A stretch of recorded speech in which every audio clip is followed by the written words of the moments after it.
And we are live again. Welcome to the Blue Eyed Devil podcast, streaming on Amazon, Apple, 403LC, and of course on Spotify. I've seen a few hits this week as we've come out of the Easter week, having spoken to Kathleen Wynne, and very much enjoyed that conversation and the number of different interesting topics that came up together. But I got to say, I'm just as excited for my guest this week. My guest this week is known for spinning music downtown Toronto at Bar Poet, at Kissa Night Club, and most recently creating a vibe at a Lebron James party. Mike Don't, DJ Mike Don't. Good to have you here. Thanks for having me. So, Mike, you and I don't know each other exceptionally well, but we have run in similar circles for a long time, and we have some people who we both care about quite deeply. Yeah. And I got to say, as I introduce you, I can't introduce you any other way than to say that we have some mutual friends. And one of them especially, the way you're described, is somebody who shows up in hard moments, who shows up in great moments, somebody who shows up for people. So I wanted to open by saying that, Mike. That's how I know you, is you're somebody who shows up. Well, thank you. No, and you know, especially for that person, like we've known each other since the age of 13, 14, and like we've always kind of been there for each other. We've had our downs and as long as our ups as well. But no, we've always just been there. So whenever she needs me, I've been there, and because of that, it's kind of opened up other avenues for me for the exact same reason. So it's been interesting. It's a beautiful thing when somebody shows up for you. I know that because in my life I've had people show up for me often in some of the darkest moments. And this person, who's Rory's Auntie Shannon, and I'll say I don't think she'll mind if I say it. What up, Shannon? Shannon. Shannon and I and you, we lost a friend in Shannon's former partner Rob, who was Rory's uncle. And I think sometimes in the toughest times, it binds people together more closely. Definitely. Do you know what I mean? Yeah, definitely. Yeah. So DJ Mike Don't is somebody who shows up. But I'll tell you, I've really enjoyed the last little while. I've had a chance to come out and hear you making music. Several times. You making music. And I got to say, there's no better vibe in Toronto than when you're making it. I got to say, that's the truth. That's the truth. Thank you. How do you tell me? How do you get a playlist going? I know people from back in the day, Shannon and others who say you made the best mixtapes. But how do you go from the guy who made the best mixtapes to the guy who is creating a vibe at LeBron's party? Well, for Kissa, it's interesting because their vibe overall is they only want 90s and the 2000s hip hop and R&B. Yeah. Throw a bit of reggae in there as well. Yeah. So given that kind of, I wouldn't say restriction, but it's like an opening. Like that's all you could do. So you get creative with what you could be able to do there and have fun. So it just, that music alone already brings the vibe. So it's not okay. Now kind of use, maybe some like B-sides that people haven't heard in a while, or, you could play the hits, but maybe I'll play like, some Redman that, someone hasn't heard in a long time. But play something that's a little bit different and kind of use that to bring a different vibe. I've been in with a few friends over the last few months, and everyone who's of our era, which, we were in high school in the 90s, and everyone who comes in, they feel like they know the music. Yeah. Do you know what I mean? All of a sudden they're back in a place where they thought they'd forgotten. And that's the biggest thing about Kissa, because that's the vibe they want, because it's on King Street. So King Street, you usually have, you could play all the Drakes and all the, the top 40 and all the trap and everything. But they always want Kissa to be that just a little bit different. And that's why, like, say, for example, during dinner time, they just want you to play vinyl. Love it. So I'm just playing, like disco and funk and Motown, just play strictly vinyl, just to bring, because it's King Street. You want something, you want to stand out. You want to blend in like everybody else. So. And what kind of crowd do you get down there Friday and Saturday nights? Sometimes you get a mix. Sometimes you get the young kids, but sometimes like the young kids will surprise you. They'll be singing the same R&B songs that people like 20 years older than them are singing. And so it gets very interesting, and the crowd it changes from week to week. Usually like dinner time, the place is full of women. If you're a single guy in Toronto, come to Kissa for dinner and drinks. There are plenty of women, so you could definitely find women there. But then as soon as you get kind of into like the more club moments and whatnot, sometimes the crowd changes. Sometimes I've done like just 90s house there because we had an older crowd. Like that was, like the late 40s, early 50s. Okay, I know you guys are gonna appreciate this. Let me drop this for you. Then you'll maybe have some maybe our age or maybe a little bit younger. Okay, let's do like the early 2000s. Like you kind of just try to switch it up every week, every day, just because as the crowd changes, you don't want to be doing the same thing. So that's pretty cool to be able to speak to, and music is a language, right? It is, right? Yeah. So being the master, the MC, being the guy who's making it happen, you get to speak to the crowd in a very particular way, right? So you got to read them too. Yeah. What's that like? How do you read a group and decide what it is you want to come at them with? So a friend of mine, Doug, when I was at Bar Poet. Yeah. I still am at Bar Poet, but Doug Mondays. Yeah. Doug would come by and he's like, all right, who's your heat check? So what we do is we call someone a heat check. We'll pick kind of like the specific group that we see, okay, you know what, they're grooving, they're having a good time. Let's play to them a little bit more and see, how they vibe to this. And if they start vibing, will other people start vibing? Okay, so we got that table vibing, we got that table. That one, not so much. What if I drop this? Oh, I see a head. Okay, let me play something that may get them going. So you try to read the crowd and adjust. I had something similar. I was playing at Bangarang one night. Yeah. And there was a 50th birthday party. So they're in the back, kind of just dancing. I was playing all the new stuff though. So they're, kind of dancing because, they want to, be with all the young kids. They had a group of the women, maybe like 20, 21 at the front of the stage. Yeah. And they're dancing, but when I get them dancing, the 50th birthday party's not dancing. When I get them dancing, that group's not dancing. Okay. And when that group is dancing, there was one girl particularly, just eye contact. And you care. I can see it. You care. You want everyone to be up dancing. Oh, you want everybody to be up dancing. Yeah. So I think for like that instance, I think that was the first time I did this mashup where I played Justin Bieber's Sorry. Because this is before like Serato stems were a thing, so you could just make matchups on the fly. Yeah. I had Justin Bieber's Sorry, I had the acapella, and I ended up throwing that on top of Dancing Queen. Oh, sick. So everybody loves Dancing Queen as it is. So I'm like, all right, I know this will definitely get everybody dancing, but let me play the Justin Bieber and get that young group dancing first, and kind of like this, that would be the warm up to when I drop this. And when everything just dropped, and you hear Justin Bieber's Sorry over the chorus over Dancing Queen. That 50th table went crazy. Everyone just goes, I'm like, all right, I'm gonna put that one in my pocket and use that for future reference. So Love it. Yeah, you just have to kind of pick and choose, and like, all right, how can you adjust on the fly and try to make things a little bit different for everybody? What does it take to get LeBron up on the floor dancing? Like when you and it's, I know you've done this more than once, and I think it was just this week you were spinning for a LeBron party. So last summer, LeBron was in town doing a party for his liquor brand. Is it Carabana? Yeah, it's for Carabana. Yeah. And they asked me to warm up before his DJ comes on. Okay, cool. So I warmed up and whatnot. LeBron came, and I didn't know LeBron was coming. It wasn't until I got in and I heard the staff was talking about, like, just their nightly, okay, this is what's going to happen, these are the events, how everything works. I overheard them say LeBron's coming. I'm like, nobody told me LeBron's coming. So now you're on your phone quickly looking up, okay, what songs do LeBron like? Okay, that. So then he likes like a lot of his, surprisingly likes a lot of like 70s and stuff like that. So I was playing like All right. Toto's Georgie Porgy. And I was playing that as soon as he came in. Yeah. Not knowing he was coming in right that second, I was playing it. He comes in. So now the guy's two-stepping it. So I'm like, oh, okay, cool.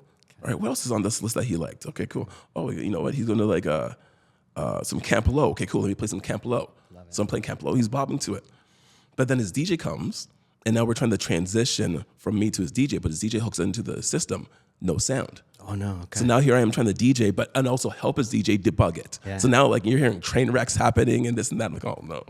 So it was okay. I didn't play for him long, but then his DJ played. Now his DJ dropping, just purely like Jay-Z and this and that. And then out of the middle of nowhere dropped like Anita Baker and LeBron sing to that. So I'm like, okay. Oh man. So I stayed that night to kind of pay attention. Okay, what's this guy doing? Because I'm not used to playing before a bunch of Americans. I'm used to playing for the Toronto crowd. So it's different, yeah, right? It is. So now knowing all this and seeing this happen, now when they called me, so 24 hours, like, hey, Mike, can you play for this party with LeBron? So I'm like, yeah, I'll do it. And they're like, okay, you're just going to be the warm-up DJ again. Okay, not a big deal. But now knowing my previous information, LeBron comes in, I'm playing just straight hard 90s hip-hop. I'm playing Biggie. I'm playing Das Effects. I'm playing Redman. I was just going at it. But doing this, you see LeBron with his people, head down. He's just rapping along to everything. So I'm like, all right, cool, got him. But then, you kind of keep escalating the night because now more women are coming in and this and that. So you're trying to, play for a little bit. Everybody get the women singing along because, once you get the women start dancing, because when only LeBron, the Lakers were in town because they had the game the next night. So you had other Lakers players that were there as well. I didn't even think about that. So he wasn't just that he was up visiting. He was on a road trip. Yeah, he's on the road trip. Okay, I'd forgotten. So it was cool. So it was a great party. But like I said, knowing he liked some of the old stuff, so I started playing some 70s at some point. So not all the women were dancing, but LeBron and other guys, they're singing along, hands up, they're dancing. So you're trying to have fun with it. I played like Luther, played Prince, the fun stuff. So they were really all dancing. And then as the night got on, maybe playing a little bit more new hip hop, more Jay-Z, throw this in. And then someone came over and said, LeBron and his people were looking for some like R&B and Afro beats. And the girls were requesting, shoot. Make it happen, not a big deal. So at this point, I said I was supposed to be the warm-up DJ. So the other DJ came in, he was going to play, but he couldn't get hooked into the system again either. Okay.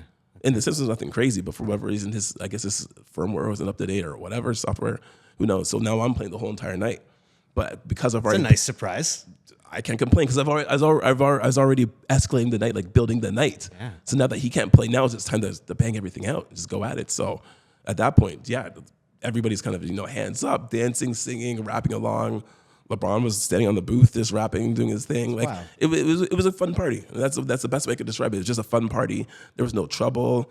One guy, so the rule was you couldn't take any pictures. Yeah. So one guy whipped out his camera to take a picture. Yeah. Apparently security was on him, and then he was out. So, but no, it's just it was fun. No scandals, no nothing. I know I had one person say, "Hey, you did LeBron's party. Was there any things you see?" Like, no, everybody just had a good time. It's just a great time. Yeah. I say to lots of people, who's the coolest person I know in the city, and you're one of them. I'm not gonna lie, right? Like when you're the guy DJing on King Street and you're hosting LeBron parties and you're having a good time. But I will say, man, like that's not all you do. You're dad. Dad as well, yeah. Right? You're getting home from Kissa at what time, and you're getting up in the 4:30, and then you're up the next day because a kid has swimming class or. So our kid has a dance or something or other. Yeah, and it's how many kids? Tell me about the kids. How many kids you have? Got 3 kids, 2 girls and a boy. Man. The oldest is about to go into high school in September. So what do they think about DJ Mike Don't? My younger 2, because they're 5 and 7. It doesn't really hit them yet. They're just like, okay, see daddy playing music. Let's all hit the buttons on their stuff. Sure. The oldest, it doesn't phase her a whole lot, but she knows, okay, daddy's the DJ. When I told her I was doing the LeBron party, she goes, oh, make sure you say hi for me. I'm like, okay, I will. Did you? No. I had to think about that for a second. Because whenever I spoke to LeBron at the party, it was purely about music. I didn't want to talk, let's talk about basketball. No, I was like, what do you want to hear? Yeah. I know, I've heard this before. Is this cool? Do you want this? Like, you know what I mean? Like, I keep it to what we're here for. I don't want to, impede on, anything else for him. Like, I just want to make sure he's having a good time, and that was it. But no, I think my oldest, she's, I think she thinks it's cool, but she doesn't. It's still for her, like, because she doesn't see it. They're not at any events I'm usually doing because I'm not really doing anything that's family friendly or during the day. So, but no, she's okay with it. She grew up around it. So your schedule's got to be pretty busy trying to make fatherhood, nightlife, DJing, full time job on top of that. How do you make it all work? You just do. Yeah. You don't have an option. You show up. You have no other option but to. Yeah. Is it all passion work? Is everything you do passion work? Because it seems like DJing is. Yeah, DJ is passion work. What I do for full time, it's when I finished college, I said to myself, and as corny as it sounds, I want to do something to help people and businesses work more efficiently. Love it. So thankfully, the niche I fell into did that, and I've been doing that for my whole career. So that's also passion as well. And then my family, of course, that's pure passion. So if you could DJ 5-6 nights a week, would you do it? No, it's too tiring. Okay. And then I won't be able to show up for the family. That's it, right? Yeah. So it's an interesting balance you're carrying. Yeah. Very cool, though. Very cool. No, when I said to my son, who's sitting over there executive producing today, that you hosted a LeBron party, he was like ready to like call all his friends on the phone. He thought that was the coolest thing because both he and I we talked about it in our own podcast. We like to wear our LeBrons, so nice. We're Team LeBron around here. Nice. We certainly are. Although, when it comes to the big debate, and I will ask you, okay, I think we're Team Jordan when it comes to the greatest of all time. Every generation has their best player. You have Jordan, you have Kobe, you have LeBron. And that's it? That's the end of the discussion? I try to keep it safe. I try to stay out of it. Because you see it always online. Everyone's trying to fight it. I'm like, it's such a tough thing because they're both great at what they do. I mean, yes, everyone wants to say Jordan because, Jordan, had more rings and everything. But then LeBron, when you look at his stats are a whole lot more as well. I don't know. I would say it's different because Jordan has a certain mentality. And you saw that on the court. Kobe had a certain mentality, and we all know Mamba mentality. Like, that was very strong. You saw it on the court. Totally. LeBron has a mentality as well. Is it as strong as Kobe's? Well, no, Kobe's was just trumped everybody. Yeah. But it's also just different, right? So that's why I'm like, I'm very on the fence with who's the greatest because, I mean, thankfully we're old enough that we've seen them all play, so we could, have that opinion. But having said that, I mean, like, LeBron's great. Kobe is my favorite. Between Kobe, Sean Kemp, and I can't remember who the other one. I would say Vince. Between Kobe, Sean Kemp, and Vince, like those are my favorite players. Toronto, it's got to be, right? Yeah. So that's what I'm like. You see LeBron do some things. You're like, wow, that's amazing. You see Jordan when he was in his prime do some things. Yeah. It was like, wow, look at that. Like, I remember when he won his. Was it? Who did he win his first three-peat against? Was it against Phoenix? No, it wasn't. Who was it again? The first three-peat. I can't remember now. I remember watching that game too. I'm like, wow.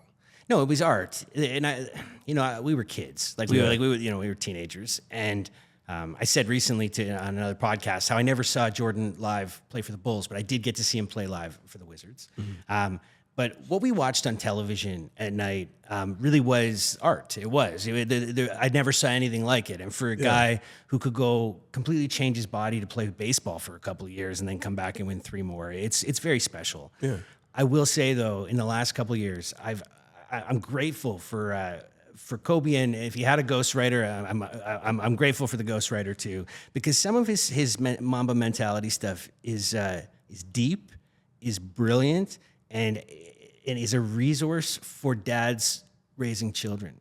It really is, right? Like, I got this 10-year-old guy over here who I love very much, and I'm always looking for resources to better help shed light for him. And there's a story Kobe tells about when he was 6.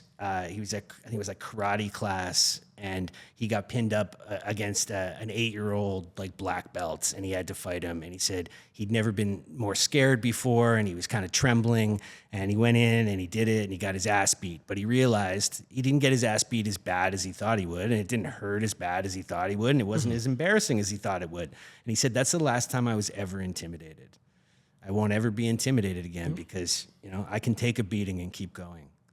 I think as dads, sometimes we have to help our kids understand that because they're going to trip and fall and fail, right? And they got to be able to pick themselves up. Yep. And a guy who worked out 3-4 times a day who lived that kind of life has a lot to say to us, I think. Yep, I agree. I would agree. But LeBron is just a masterpiece.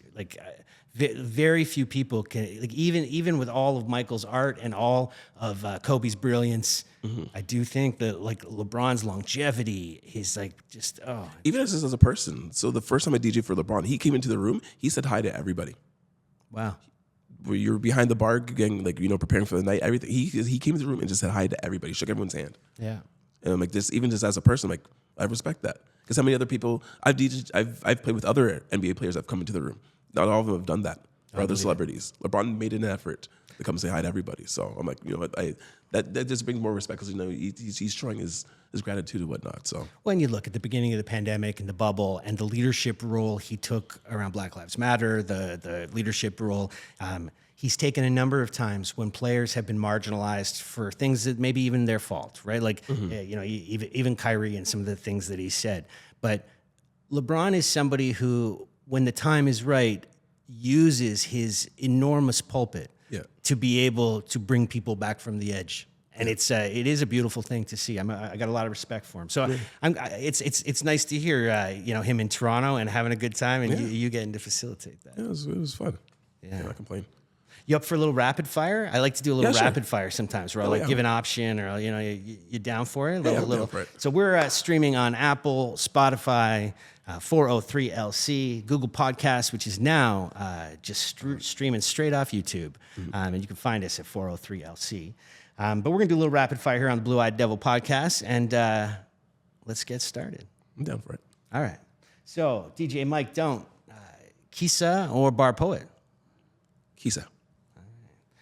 We're both from a little town called Markham that is now not so little. You went to a different high school than I did, but there were two others that were Maine, and it was Brother Andre and Markham District High School. Which one would you go with? Markham District. I love it. Staying with the blue and white. It's good. It's good. It's good. And we'll do one more Markham one. So back in Markham, there are some watering holes that folks like to get their wings and stuff at. And so I've asked people this in the past. So Duchess of Markham on Main Street Markham, or Jake's on Main in Unionville? Jake's on Main. Terrible. Terrible. That's You're an East Markham kid. I'm not an East Markham kid. East Markham kids who grew up around like Old Markham, yeah, that was their spot. But I was more that we'd go to Unionville and go get drinks or go hang out at Two Good Pond or get ice cream on Main Street. Yeah. The number of girls I've walked around Two Good Pond on my dates when I was young. We just like go for a walk around Two Good Pond. Yeah. You're either there to go for a walk or to go for a breakup. I've had a breakup there. Ooh. Yeah. All right. Poor girl. I feel bad for her. Yeah, it was mutual. It was fine. That's okay. It happens. How about Raptors or Leafs? Raptors. Okay. I will say, I'm going to say it here. There are two sports I actually get bored very easily: hockey and baseball. Really? Yeah. Really? I could watch football till the end of the world. I could watch soccer. I could watch golf and still be entertained. Hockey and baseball don't do it for me. DJ Mike don't. No baseball, no hockey. No. Baseball sometimes, if you didn't grow up with baseball, it can be tough, right? Because it's slow. It is slow. But hockey's not. No, hockey's not. Yeah. But I don't know. For some reason, I just can't get into watching a full game of hockey. Yeah. Golf is slow. Yeah. But when it's like a par 3, I'm like, you better hit that. Like I'll get all antsy for golf. Surprisingly. I love it. Well, you derailed me off of the rapid fire, so I'm gonna take us away from there. I'm gonna take us away from there. So tell me, if I were to ask you what projects do you have in your life you want people to know about? What is it? Like, is it your DJing? Is there a hobby you're keeping secret from everybody that you want people to know about a little bit more? There are hobbies I'm keeping secret. I'm still trying to figure out content for them before I put them out. Okay. I already have all the social media and everything there, all the handles, everything's.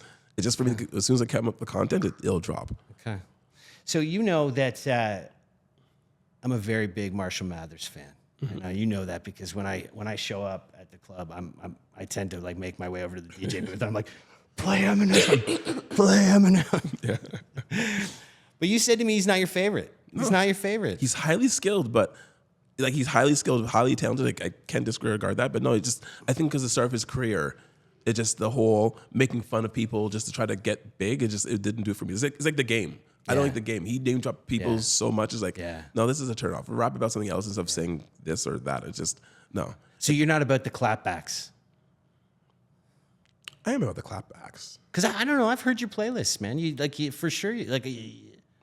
So it was just that's how he made it. That's how he made it. Yeah, that kind of just like rubbed me the wrong way. Like, hey, you're chasing and making diss tracks with like Christina Aguilera and Britney Spears. It's like, it's a lot. If you're chasing after women and dissing them, then no, I'm like, no, I can't.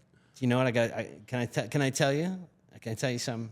I respect that. I really do, and I respect you saying that. But don't be wrong. I still think he's a highly talented rapper. He's very skilled. He's also and we can be fair. He's not the only rapper to say bad things about people. But no, for sure. But that's helpful. That's helpful. Yeah. So when you get to the end of the night, like let's say you're at the end of the night and like the temperature's up, things are moving, people are starting to make their on the way to the dance. How do you light the place on fire? What do you drop? Let's see.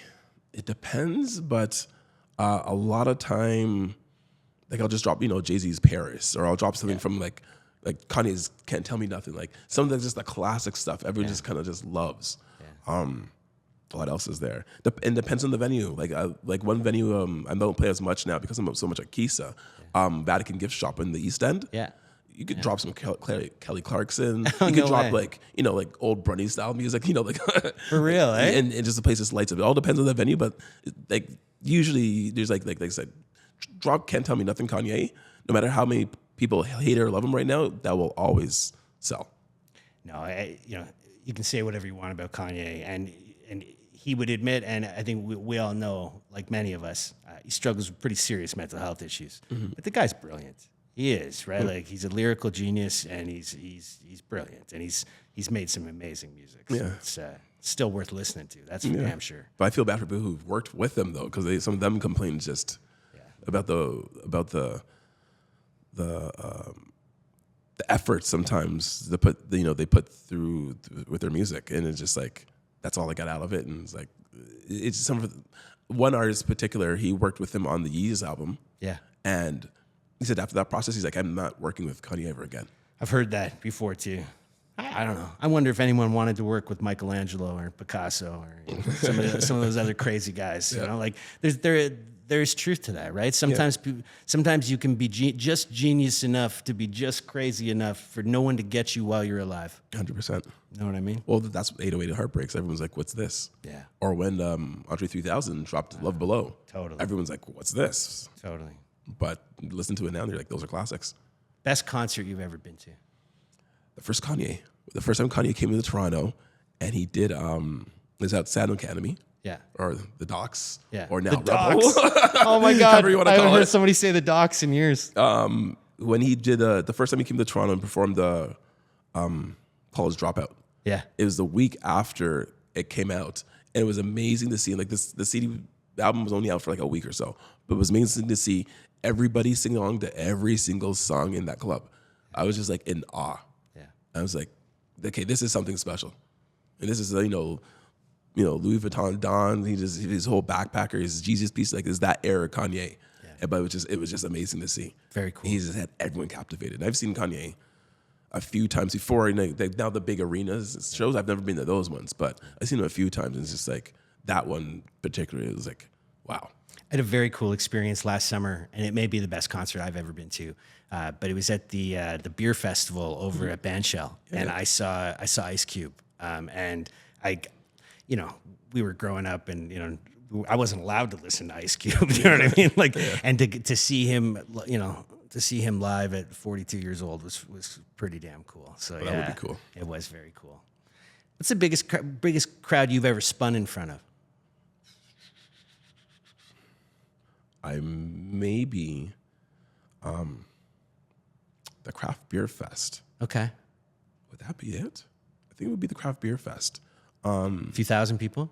Looked like it. Yeah. I just remember we're at the height of the night, Saturday night, and just going at it. And like, once again, the sing-along songs. You could just cut the music here, everybody singing along. You could, like, if I was to show you Instagram video of it, or this video I have on my phone, it's just a huge sea of people and just everyone going at it. I'm like, this was a fun night. Love it. Yeah, I think that. So I don't even know how many people. I don't even know how many people. Maybe just under 1,000. Yeah. I can't remember, but it was just like it was a sea of people. Very cool. It was like a huge sea of people. Well, Mike, it's been good to have you here on the Blue Eyed Devil podcast. I'm a big fan of yours, and it's more than just about your music. As I said in the opening, I'm a big fan of people who show up for other people. I really am, and your answer about Eminem made it even more so for me, because you're also a guy who shows up for women. You are, right? Like you are, right? Like you're a deeply respectful guy who I know a lot of people love. So it's thank you. Yeah, it's an honor to have you here, man. It really is. It's great to be here. Since the first time you asked me, like, okay, we have to make it work. Yeah, figure it out. No, it's very cool. All right, well, I will certainly be seeing you again soon, because I don't live far from your venues, and I do enjoy making an appearance from time to time. But this has been the Blue Eyed Devil podcast, streaming on Spotify, Apple, Amazon, and 403LC. You can see DJ Mike Don't at Kissa Night Club on King Street, and at Bar Poet on Monday nights. Be well on the journey.